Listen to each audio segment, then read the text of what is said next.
As journalists, we use opportunities like these both to inform our reporting, but also to help voters understand the choices that they face in a consequential and historic election year. NABJ has partnered with PolitiFact to fact-check this conversation in real time. You can access that feed on social media using the hashtag NABJFactCheck. Again, the hashtag is NABJFactCheck. We have a lot to get to, and we do not want to waste any time, so let's bring out the former President of the United States, the Republican nominee for President, former President Donald Trump.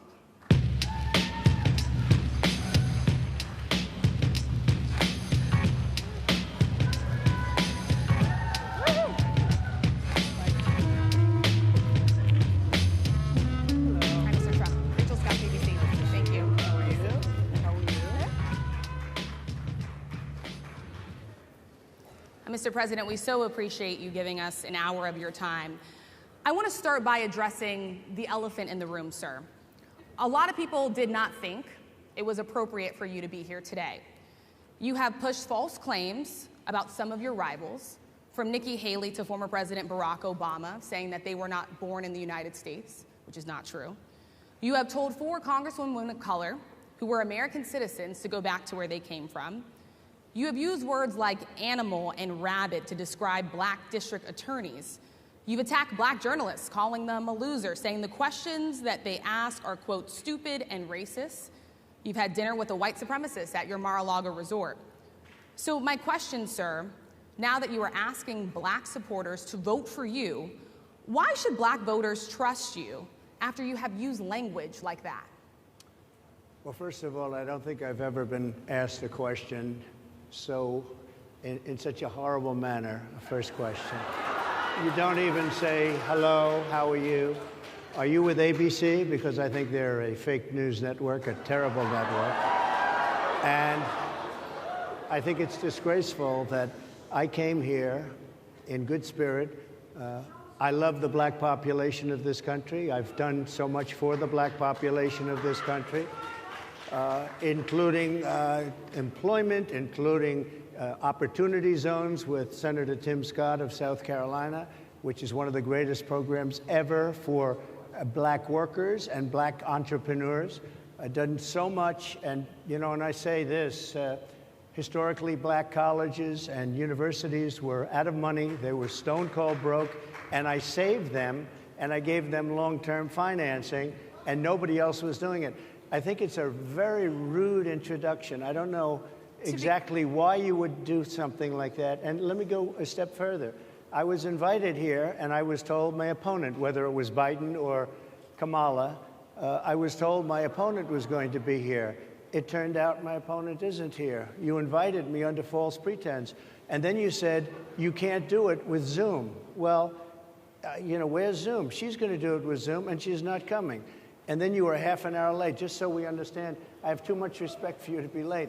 They couldn't get their equipment working or something was wrong. Mr. President, I would love if you can answer the question on your rhetoric and why you believe that black voters should trust you with another 4 years. I have been the best president for the black population since Abraham Lincoln. That's my answer. Better than President Johnson, who signed the Voting Rights Act? And for you to start off a question and answer period, especially when you're 35 minutes late because you couldn't get your equipment to work, in such a hostile manner, I think it's a disgrace. Let me just ask a follow-up, sir, and then we'll move on to other questions here. Some of your own supporters, including Republicans on Capitol Hill, have labeled Vice President Kamala Harris, who is the first black and Asian American woman to serve as vice president and be on a major party ticket, as a DEI hire.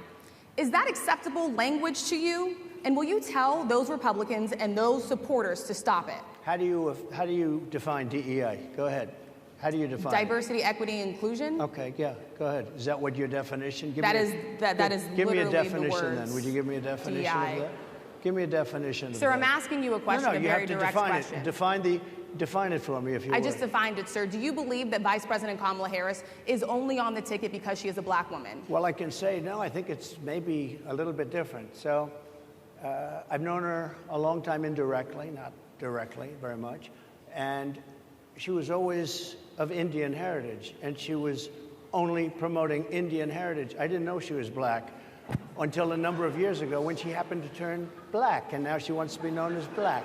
So I don't know, is she Indian or is she black? She has always But you know identified what? as a black woman. I She went to a respect historically either black one. college. I respect either one, but she obviously doesn't, because she was Indian all the way, and then all of a sudden she made a turn and she became a black person. Just to be clear, sir, do And you I believe think, that I think she is somebody should look into that too when you ask continue in a very hostile, nasty tone. It's a direct question, sir. Do you believe that Vice President Kamala Harris is a DEI hire, as some I Republicans really have don't know. said? I mean, I really don't know. Could be.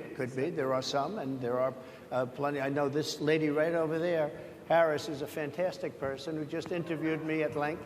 And we had a great interview, I think, and I heard you got very good ratings on that Well, interview. you told me it was the longest one of your life, so we had a good discussion. Look, I want to talk about why you're here today. I mean, it is not lost on us how divided we are as a country. And as you were coming today, we really got to see that we are divided along the lines of race, along the lines of gender. And there is this question of, in this moment where we are, why come here? What is your message today? My message is to stop people from invading our country that are taking, frankly, a lot of problems with it. But one of the big problems, and a lot of the journalists in this room I know and I have great respect for, a lot of the journalists in this room are black. I will tell you that coming from the border are millions and millions of people that happen to be taking black jobs. You had the best. What exactly is a black job, sir? A black job is anybody that has a job. That's what it is. Anybody that has a job. All right. And Mr. President, they're taking the employment away from black people. They're coming in, they're invading. It's an invasion of millions of people, probably 15, 16, 17 million people. I have a feeling it's much more than that. And everybody's been seeing what's happened. The first group of people, the black population, is affected most by that. And Kamala is allowing it to happen. She's the border czar. She's the worst border czar in the history of the world. There's never been a border czar like this. She's never even essentially been. She said she was there once, but not the right part of the border. So she was a border czar. She's done a horrible job. These people are coming into our country, and they're taking black jobs and Hispanic jobs, and frankly, they're taking union jobs. Unions are being very badly affected by all of the millions of people that are pouring into our country. And one thing, as we discussed, many of these people are coming in from mental institutions, from prisons, from jails. They're gang members in other countries. Other countries are setting loose their prisoners. They're opening up their prisons and their mental institutions, and they're taking their bad people, drug dealers, gang members, and they're bringing them into the United States. And by the way, their crime rate is going down, and our crime rate is going to be a disaster. Mr. President, I want to get into how you address some of the issues with black communities. And I say that plural because we live in communities of color that are different. We're not all the same. We don't vote the same. We don't think the same. True. It's not monolithic. So as you come here today, I want to talk about something that bursts. And this is the weight of the inflation on this country right now. The nonprofit Money Management International recently released data from its mid-year analysis that we have found a 52% rise in people who are seeking counseling for being in credit debt. They're paying for food that is sky high on their credit cards, and now they can't pay that off.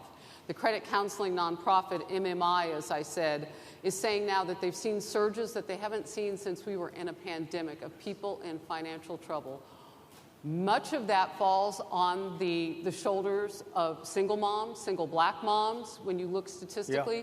How do you turn it around? What's your plan for the black community when it comes to money? So, first of all, it's very hard to hear you for whatever reason because of the fact that they have bad equipment, because I guess, this woman was unable to get the right equipment. But it's very hard for me to hear you, but I can hear every other word. It's very difficult, actually. But so I don't know if they can fix it or do something with it, but I'll do the best I can with it. The inflation is absolutely destroying our middle class, our working class, virtually every class. Inflation is a disaster in our country. Inflation is a country buster. It breaks every country. And we had, in my opinion, the worst inflation we've had. They say it's 58 years, but I think it's much more than that. It's been devastating. And if you just take a look at a lot of things they don't include, like interest rates, interest rates went from 2.4% to 10%, and you can't get the money. People can't buy houses. They no longer have the American dream. Young people, young black people, they don't have the American dream anymore. They can't buy a house. They can't borrow the money because of the cost of the money. They can't buy because of the cost of housing, because of the cost to build it, because of inflation. Inflation is a disaster, and it's destroying our country, and it's destroying the black community probably as much or more. So what do you do? Than any. What's your plan? You know what we have to do? We have to bring down the cost of energy, and that's going to bring down the cost of inflation. This was all started with a bad energy policy by Joe Biden. By the way, just if I might, I was running against a man named Biden. You probably saw that. And he was losing very badly in the polls, and then he had a rather bad debate. I would say it was a bad debate. I would say it was one of the worst debates in history. And his poll numbers crashed. And instead of saying, you know, let's keep going, and maybe something happens the other way, they said, oh, we're going to replace him. Let's just replace him. That's like you're in a fight, a prize fighter's in a fight. He's not doing well. You say, let's bring in another fighter. So our whole campaign was steered toward him, and now we have to steer toward him. But ultimately, it's the same because they have bad policy. They have policies of open borders, unbelievable open borders, horrible energy policies. They want to get rid of, as you say, gasoline in cars. They want to get rid of oil. They want to get rid of efficient heating. Mr. President. Environmentally, what they're doing is killing our country. They're absolutely destroying our country. But the inflation is the thing that's hurting the black worker, the black population, and every other population within our country. Inflation is the worst it's been, I think, in over 100 years. And they'll fact check it. They'll say it's only 58. Whatever it may be, they don't add all the numbers. They don't add the really bad numbers, and you can check that too. But inflation, Harris, is absolutely destroying this country and the people in our country. Yes, Mr. ma'am. President, can I ask you another question Yes, that is also impacting black Americans? And that's very clear now. Good. I'm sorry? It's very clear. I hear you. Okay. So Sonia Massey, someone from Illinois, an unarmed black woman, was shot the other day in her home by a deputy sheriff. The deputy has since been charged with murder. You've said police would get immunity from prosecution if you win. Why should someone like that officer have immunity, in your opinion? Immunity? Immunity. I don't know the exact case, but I saw something, and it didn't look good to me. It didn't look good to me. Are you talking with the water, right? Yeah, well, police unions are not backing this person either. Okay. But again, why would... They're going to be charging the officer. I guess they're charging the officer. So why should he receive immunity? Well, he might not. I mean, it depends. It depends on what happens. I'm talking about people that are much different cases than that. We need people to protect ourselves. And by the way, in Chicago, as an example, a few weeks ago, July 4th weekend, they had 117 shootings and 17 deaths. Nobody wants that. Nobody wants that. We need to have our police officers have the respect and dignity back. In this particular case, I saw something that didn't look good to me. I didn't like it. I didn't like it at all. So can you get a little more specific back to the immunity question? Who would make those distinctions? Well, right now, for the most part, people are protected by their unions, by their police unions, or by their police departments. But I'm saying if I felt, or if a group of people would feel that somebody was being unfairly prosecuted because the person did a good job maybe with crime, or made a mistake, an innocent mistake. There's a big difference between being a bad person and making an innocent mistake. But if somebody made an innocent mistake, I would want to help that person. What would those exceptions be? What would determine you an go innocent after mistake? somebody, and it's a very close call, and it's very dangerous. And you know, they have the policeman's life and woman is a very difficult thing because sometimes you have less than a second to make a life and death decision, and sometimes very bad decisions are made. They're not made from an evil standpoint, but they're made from the standpoint of they made a mistake. So I want to follow up really quickly. I find it interesting because you do talk about reining in prosecutors, especially when it comes to prosecutors that are prosecuting you. Why doesn't that skepticism apply to law enforcement? Well, I've been prosecuted because I'm a political opponent of two people that have weaponized our justice system. I've been prosecuted. I just won the big case in Florida. Everyone said that was the biggest case. That was the most difficult case. And I just won it. Now, Biden has a similar case, except much worse. I was protected under the Presidential Records Act. Biden wasn't, because he wasn't president at the time. And he had 50 years worth of documents. And they ruled that he was incompetent, and therefore he shouldn't stand trial. And I said, isn't that something? He's incompetent and he can't stand trial, and yet he can be president. Isn't that nice? Mr. President, but they released him on the basis that he was incompetent. They said he had no memory, and he was a nice old guy, but he had no memory, and therefore we're not going to prosecute him. I won the case, and it got very little publicity. I didn't notice ABC doing any publicity on it, George.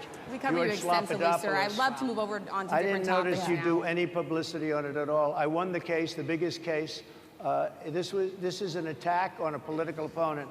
I have another one where I have a hostile judge. We have you for a limited time, sir. I'd love to move on to different topics. No, excuse you. You're the one that held me up at 35 minutes, just so you understand. If we can move on now to the state of the race, sir, I want to get back to the campaign. Senator J.D. Vance is your running mate. He's had a lot of controversy lately, and I want to read you a few things that he has said in the past.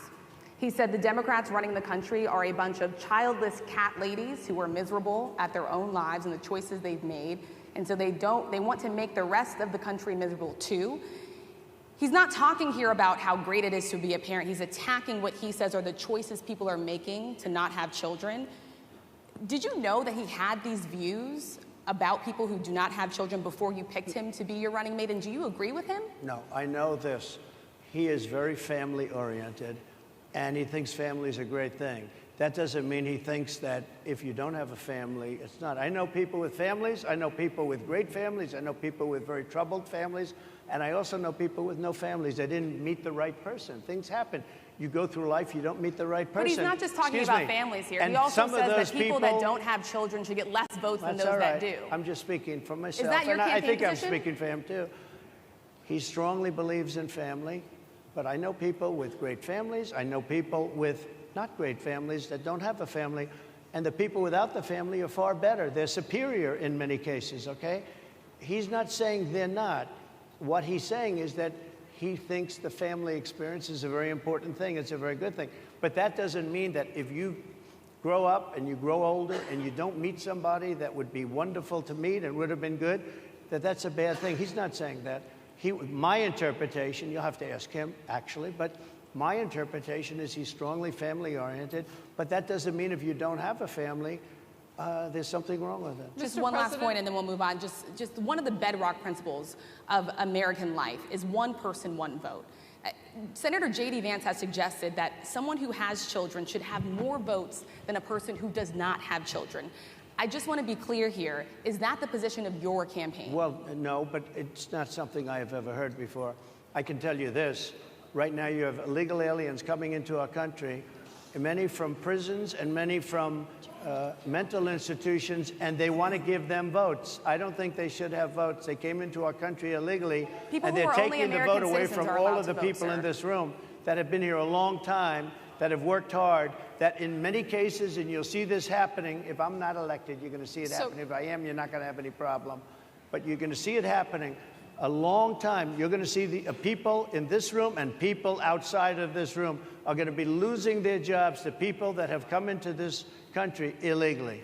Mr. President, can we stay with just kind of the state of the race right now? Because I felt like that vice president question, candidate question was right in there with that. So let's talk about J.D. Vance for a little bit.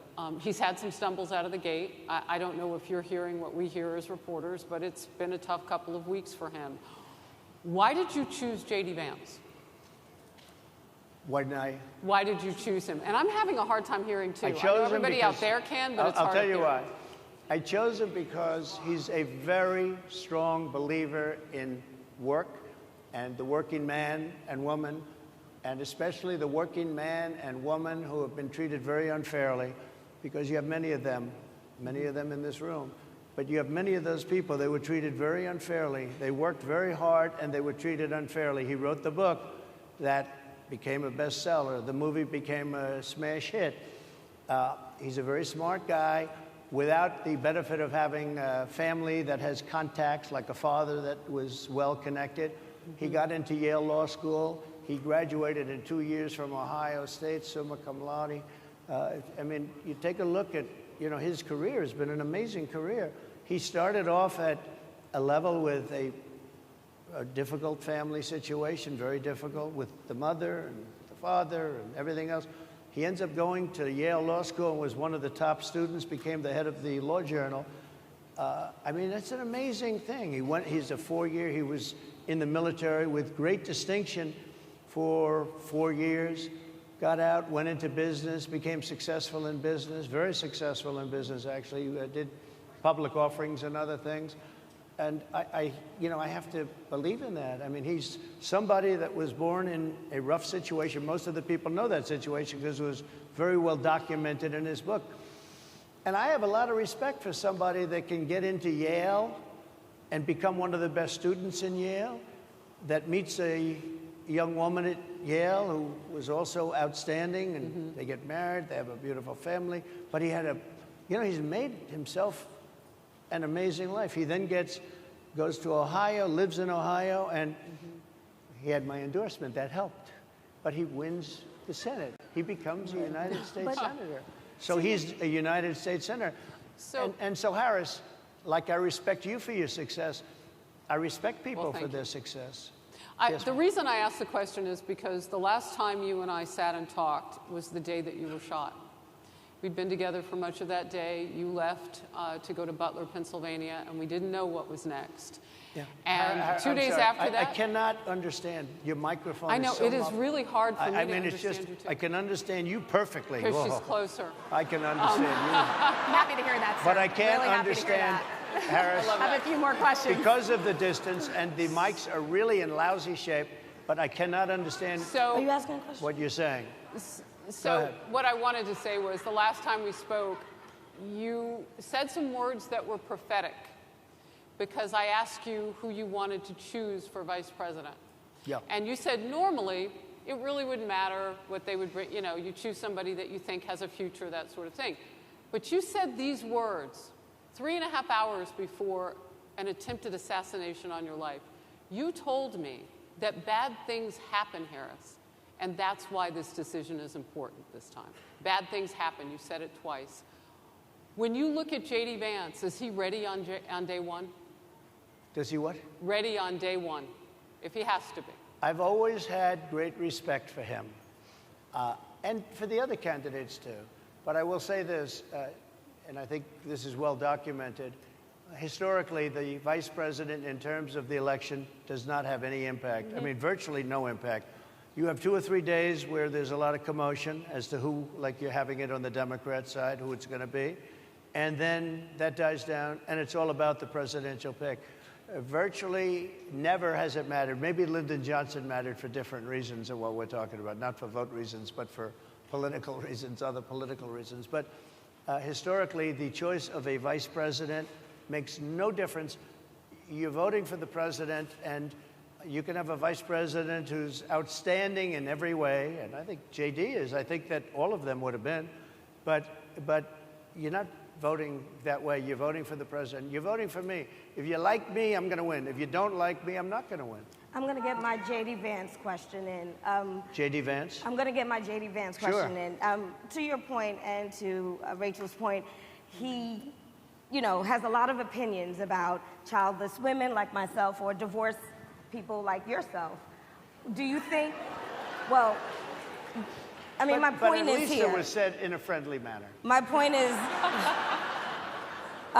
do you think the Republican Party is getting a little bit too judgy about people's lives when you think about abortion or when you think about what J.D. Vance is saying?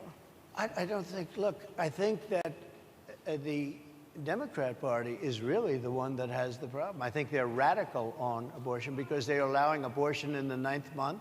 They're allowing the But I death. think it's They're about allowing freedom, the right? death of a baby after the baby is born, based on Sir, the that governor is of illegal in Virginia. every state That's- in the that's country. Based on the governor of Virginia, Executing a they're baby in allowing the every death state of the in the country baby is illegal. after it's born. It's They're a crime. allowing abortions in the 8th and 9th month. of Well, Democrats pregnancy. have denied I think they're right. that. And I That's think the insane. Republican Party is actually much less. I think I've made them much less radical, perhaps. But the Republican Party, what we're doing is bringing it back to the states where everybody wanted it. Democrats, Republicans, liberals, conservative, everybody wanted abortion brought back. They didn't want Roe v. Wade in the federal government. They wanted it, everybody But the wanted majority it of back. Americans oppose Excuse Roe me. v. Wade being They- overturned. They Multiple don't know polls have showed about that, this. sir. Right now, they're voting. It brought it back to the states. Now, I happen to believe in the 3 exceptions. Ronald Reagan believed with rape, incest, life of the mother. I do. I think most people do. I think most Republicans do also. But if you take a look, right now they're doing, it's an amazing thing, out of the federal government, it's in states, and people are voting. And I will say, Ohio is, let's call it a more liberal version, has been approved. Kansas, the same thing, a little bit surprising to a lot of people. But the people are now voting, and it's taking this issue that's been going on for 52 years and has torn our country apart, and it's giving it to the people to vote on. And they're voting. And many states have already voted. Others are in the process of voting. And it's bringing it back to the people and a vote of the people. And it's not at all radical. And again, you have to follow your heart. I happen to believe in the 3 exceptions. Most people believe in the 3 exceptions. Most Republicans believe in the exceptions. But they don't want to see an abortion in the 9th month or the 8th month. Almost everybody agrees to that. And they certainly don't want to see, in the case of the governor of Virginia, the former governor, I might add, who said, we set the baby aside and then we decide what to do. Meaning, what do? We execute the baby. Can I? That's a radical, horrible position. And some people want that. I don't want it. Most people don't. Thank you. Can I just pivot really quickly to another question about, you brought up health, Harris. You're an active man. We see you golfing all the time. But if you win, you'll still be president at 82, No. which is older than Biden is right now. But not Would you- mentally. Look, mentally. Here's the question. He's shot. But most people. Would you consider? Most people, I know many people in their Yeah. 80s and their 90s that are in great shape. Some of our greatest leaders. You look at throughout the world history, the greatest leaders, some of the greatest leaders in the world were in their 80s. But here's the question. Would you consider stepping down if you felt that your health was declining? Or would you? Oh, absolutely. And who would I make, think I'd know. How would you make that decision? I think I'd know. Look, if I came onto a stage like this and I got treated so rudely as this woman treated Oh my me, goodness. and I'm fine with it because she was very rude, sir. Very rude. That was a nasty, that wasn't a question. She Sir, didn't if you ask can me a answer the question. question. She gave a statement. That wasn't a question. I Sir, if repeated you your can answer the statement, sir, question. actually. You said you would. You would Oh, make that absolutely. decision If I to step thought that down. I was failing in some way, I want people to be sharp. I'll go a step further. I want anybody running for president to take an aptitude test, to take a cognitive test. I think it's a great idea. And I took 2 of them and I aced them. Well, can got I 'em. just- I took 2 of them. But let me ask. Yeah. I would like to have people running for president, and I don't mean because they're 75 or 85. I think anybody running, I'd like to do it. People say it's not constitutional. I would like to have something passed where you can do it. I think we should know. I mean, I've watched what's happened in the last couple of years under this gentleman, and our country is a mess.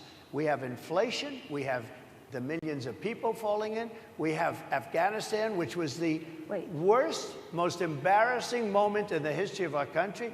What he has done to our country, and her too, what they've done to our country, she has been a horrible vice president. She's considered the worst vice president in the history of our country. Mr. Don't mean to President- interrupt you, but would you consider taking the cognitive test Mr. President. I would love to and do make it. it public? Well, I've already taken 2 of them, but I'll do it again. Mr. I President, suggested, how do While you you're president. intend to... I suggested, Harris, that let's take one.